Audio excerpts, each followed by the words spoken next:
Hindi lahat ng lalaki kayang makuha ang atensyon ng babae. Yung iba kahit sobrang bait, sobrang available. At halos ibigay na lahat. Sila pa yung madalas iwan, balewalain, o gawing option lang. Samantalang may mga lalaki na hindi naman sobrang pogi, hindi mayaman at minsan tahimik lang, pero sila yung hindi makalimutan ng babae.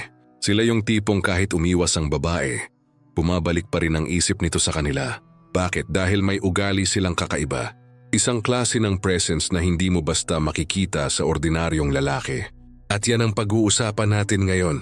Dahil maraming lalaki ang akala kailangan nilang maging sobrang sweet, sobrang clingy, or sobrang effort para mahalin. Pero ang totoo, mas lalo kang nawawalan ng value kapag masyado mong pinapakita na takot kang mawala siya. Hindi alam ng karamihan na may mga ugali ang lalaki na automatic nagtitrigger ng attraction sa isip ng babae. Hindi ito magic, psychology ito, emotional behavior ito. At kapag natutunan mo, mapapansin mong iba na ang tingin sa'yo ng babae. Ako nga pala si Zymer, ang iyong master sa larangan ng paraan para hindi ka mamanipula ng babae. Pero bago ang lahat, shoutout sa mga loyal kong subscribers. Kayo ang inspirasyon ko sa paggawa ng mga ganitong content. Kaya kung gusto mong malaman kung ano ang ugali ng lalaking hindi kayang tanggihan ng babae, siguraduhin mong tapusin mo ang video na ito dahil posible na ginagawa mo ngayon ang eksaktong dahilan kung bakit nawawalan ng interes sa iyo ang babae nang hindi mo namamalayan. Attitude number 1. Huwag mo siyang gawing sentro ng buhay mo. Ang unang ugali ng lalaking hindi kayang tanggihan ng babae ay yung hindi niya ginagawang sentro ng mundo niya ang babae. Ito ang bagay na maraming lalaki ang hindi maintindihan. Akala nila kapag mas binigyan nila ng oras, atensyon, validation ng babae, mas lalo silang mamahalin. Pero ang nangyayari kadalasan, nawawala ng excitement ang babae. Bakit? Dahil nawawala yung challenge. Nawawala yung pakiramdam na may sariling buhay ang lalaki. Kapag masyado kang available, masyado kang predictable, at masyado mong pinapakita na siya lang ang focus mo, unti-unting nawawala yung mystery at tension na nagpapalakas ng attraction. Mapapansin mo ito sa totoong buhay. Yung lalaking may sariling goals, sariling mundo, sariling priorities, at hindi umiikot ang araw sa babae, siya yung mas kinahuhumalingan. Hindi dahil masama siyang tao, hindi dahil nagpapahabol siya, kundi dahil ramdam ng babae na ang lalaki na ito ay may value kahit wala siya.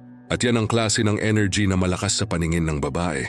Yung tipong alam niyang gusto mo siya, pero hindi mo kailangan na hawakan siya araw-araw para maging masaya. Hindi ka natataranta kapag hindi siya nag-reply agad. Hindi ka biglang nawawasak kapag malamig siya isang araw. Kalma ka lang, stable ka. At yung emotional stability na yan, sobrang bihira na sa panahon ngayon. Ang problema kasi sa maraming lalaki, masyado silang emotionally dependent. Kapag sweet ang babae, mataas confidence nila. Kapag malamig ang babae, bagsak agad mood nila. Ibig sabihin, hawak ng babae ang emosyon nila. At sa totoo lang, nararamdaman niya ng babae kahit hindi niya sabihin. Nararamdaman niya kung ang isang lalaki ay takot mawalan. At kapag naramdaman niyang kaya kanyang kontrolin gamit lang ang atensyon niya, unti-unting bumababa ang attraction. Dahil nawawala yung respeto, nawawala yung excitement. Pero kapag nakita niyang kahit gusto mo siya, kaya mo pa rin kontrolin ang sarili mo, doon nagsisimula yung totoong curiosity. Diyan pumapasok yung tinatawag na silent confidence. Hindi ito yung maingay na yabang. Hindi ito yung pilit na pagiging alpha. Ito yung klase ng confidence na hindi naghahabol ng approval. Yung tipong kahit may gusto kang babae, hindi mo kailangang pilitin ang sarili mo para lang mapansin ka. Diyan nakakabaliw yan sa isip ng babae dahil hindi siya sanay sa lalaking hindi desperado. Sa panahon ngayon, karamihan ng lalaki mabilis ma-attach, mabilis ma-obsessed, at mabilis mawalan ng composure kapag may magandang babae. Kaya kapag may nakita siyang lalaki na composed lang, relaxed lang, at hindi ginagawang personality ang paghahabol sa babae, doon siya na-a-attract ng malalim. Kaya kung gusto mong maging lalaking hindi kayang tanggihan ng babae, simulan mong ayusin ang buhay mo na parang bonus. Lang ang babae at hindi siya ang buong mundo mo. Magkaroon ka ng goals, magkaroon ka ng discipline, magkaroon ka ng identity na hindi umiikot sa validation ng babae. Dahil ang totoo, mas hinahabol ng babae ang lalaking may direksyon kaysa lalaking buong araw nakatutok lang sa kanya. At kapag naramdaman ng babae na kaya mong maging masaya, successful at kalmado kahit wala siya, doon siya magsisimulang matakot na ikaw ang mawala. Attitude number 2, hindi siya uhaw sa validation ng babae. Ang pangalawang ugali ng lalaking hindi kayang tanggihan ng babae ay yung hindi siya uhaw sa validation. Ito ang isa sa pinakabihirang katangian ng lalaki ngayon dahil karamihan halos araw-araw naghahanap ng approval mula sa babae. Kailangan lagi silang purihin, kailangan lagi silang pansinin, kailangan may assurance palagi para lang maging kampante sila sa sarili nila. At kahit hindi aminin ng marami, ito ang dahilan kung bakit maraming lalaki ang nawawalan ng respeto sa mata ng babae. Dahil kapag masyado mong kailangan ang validation ng isang babae, ipinapakita mo na hawak niya ang value mo. Mapapansin mo, maraming lalaki ang biglang nag-iiba kapag may magandang babae. Yung dating kalmado, biglang trying hard. Yung dating natural, biglang pilit magpasikat. Yung dating may standards, biglang handang gawin lahat para lang mapansin. At doon sila nagkakamali. Dahil ang babae, mabilis makaramdam kung sino ang lalaking secure sa sarili, sino ang lalaking gutom sa approval. Kapag naramdaman niyang kailangan mo siyang mapabilib para maramdaman mong may halaga ka, unti-unting nawawala yung attraction. Bakit? Dahil nawawala yung masculine presence mo. Imbes na mukhang confident, nagmumukha kang dependent sa reaction niya. Pero ang lalaking hindi uhaw sa validation, ibang-iba ang dating. Hindi siya takot maging tahimik. Hindi siya takot na hindi pansinin. Hindi siya nagpapanik kapag hindi siya nireplyan agad. At higit sa lahat, hindi niya binabago ang personality niya para lang magustuhan ng babae. At yan ang nakakabaliw sa isip ng babae. Dahil bihira silang makakita ng lalaking komportable sa sarili niya kahit walang nagbibigay ng validation. Yung tipong hindi niya kailangang mag-flex, hindi niya kailangang magmukhang cool, at hindi niya kailangang pilitin ang attention ng babae para lang maramdaman na importante siya. Sa psychology ng attraction, ang taong hindi naghahabol ng validation ay mas nagmumukhang mataas ang value. Dahil ipinapakita niya na buo na siya kahit walang nagpapatunay noon. At instinctively, naa-attract ang babae sa lalaking may emotional control at self-respect. Dahil ang totoo, maraming lalaki ang madaling mamanipulate gamit lang ang attention. Konting lambing lang, nawawala na agad composure nila. Konting cold treatment lang, naghahabol na agad. Pero kapag nakita ng babae na hindi ka basta natitinag emotionally, doon siya mas nagiging interesado dahil hindi kanya madaling basahin. Hindi kanya madaling kontrolin. At hindi ibig sabihin nito na magiging cold ka or arrogante. Ang ibig sabihin lang nito, hindi mo ibabase ang value mo sa reaction ng babae. Kapag pinuri ka, okay lang. Kapag hindi ka pinuri, okay lang din. Kapag gusto ka niya, good. Kapag hindi, tuloy pa rin ang buhay mo. Tiyang mindset na yan ang nagbibigay ng matinding presence sa isang lalaki. Dahil habang ang ibang lalaki desperadong humihingi ng attention, ikaw yung lalaking relax lang at hindi takot mawalan. Ang sa huli, yan ang klase ng lalaki na pinakamahirap tanggihan ng babae. Attitude number 3, may kakayahan siyang umalis kapag hindi siya nire-respeto. Ang pangatlong ugali ng lalaking hindi kayang tanggihan ng babae ay yung may kakayahan siyang umalis kapag hindi na siya nire-respeto. Ang ito ang isa sa pinaka-nakakatakot pero pinaka-attractive na katangian ng isang lalaki.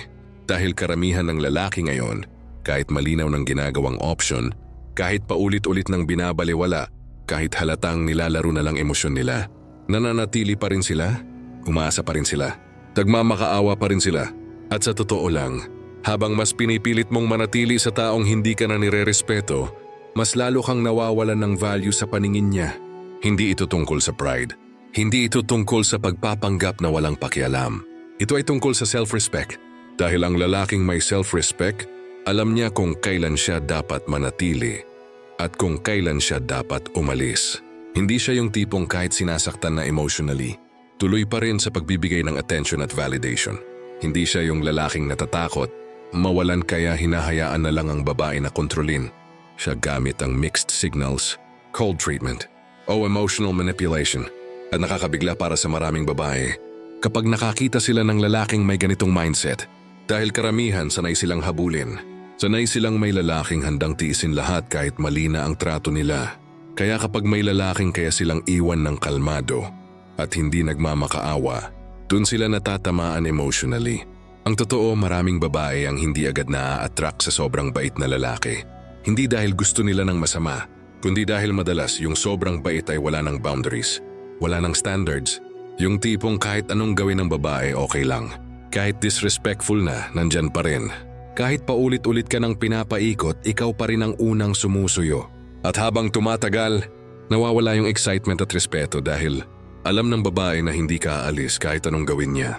Nawawala yung tension, nawawala yung fear of losing you. At kapag nawala ng fear ang babae na mawala ka, doon nagsisimulang bumaba ang attraction. Pero ang lalaking may kakayahang umalis, ibang klase ang epekto. Dahil ramdam ng babae na hindi siya desperate. Ramdam niyang hindi mo kailangan magsiksikan sa buhay niya para lang maramdaman mong may halaga ka. At ang energy na yan sobrang lakas sa psychology ng attraction. Dahil ang taong may kakayahang umalis ay kadalasang emotionally strong. Hindi siya controlled ng loneliness. Hindi siya controlled ng lust. Hindi siya controlled ng takot na mawalan ng kasama. Kaya kapag nag-set siya ng boundaries, seryoso siya. Kapag sinabi niyang ayaw niya ng disrespect, hindi lang iyon salita. Kaya niyang panindigan. At mapapansin mo, mas naa-addict ang babae sa lalaking hindi madaling kontrolin emotionally. Hindi dahil toxic siya, hindi dahil manipulative siya, kundi dahil may backbone siya, may dignity siya. May standards siya bilang lalaki. Sa panahon ngayon, maraming lalaki ang willing sirain ang self-respect nila para lang hindi maiwan ng babae. Kaya kapag may nakita silang lalaki na kayang maglakad, palayo ng hindi gumagawa ng drama, doon sila nagiging curious. Doon nila naiisip na baka iba ang lalaking ito. Baka hindi ito yung typical na lalaki na madaling paikutin, gamit lang ang attention at mixed emotions. At tandaan mo ito, ang babae mas nire-respeto ang lalaking kayang mawala kaysa lalaking pilit kumakapit kahit wala ng respeto. Dahil ang tunay na masculine energy, hindi nakikiusap para mahalin. Hindi nito pinipilit ang sarili sa taong malinaw, nang walang pagpapahalaga. Ang tunay na mataas ang value na lalaki, marunong umalis ng tahimik kapag alam niyang nawawala na ang respeto.